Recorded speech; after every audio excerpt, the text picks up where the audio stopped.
A jelentkezéshez szükséges iskolai végzettség a 10. évfolyam, az 1998-99-es tanév előtt végzetteknek a 8. évfolyam elvégzése és az egészségügyi alkalmassági vizsgálat. A képzés folyamán is kiderül, hogy nagyon sokszor látjuk azt, hogy ő nem erre idézőjelben nem erre gondolt, vagy ő egy egészen más területet képzelt volna el magának, de nagyon sokan nem tudnak semmit a szakma hátteréről, és így folyamatában látják azt, hogy ez ő nekik megfelel, tetszik, nem tetszik, és hát nem utolsó sorban a moduszáró vizsgák eredményei, illetve a szakmai gyakorlatok is biztosítják azt, hogy valóban azok kapjanak végzettséget, akik ezzel a szakmával tényleg szívvel, lélekkel szeretnének érvényesülni.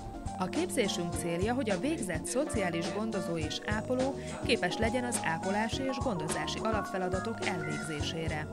Felméri a fogyatékos ember sajátos szükségleteit, a fogyatékkal élők körében szociális gondozást végez. Vezeti a gondozási, ápolási, fejlesztési terv és a rehabilitációs program dokumentációját, és kezeli az idősellátás adminisztrációját. A képzésünk időtartama 9 hónap.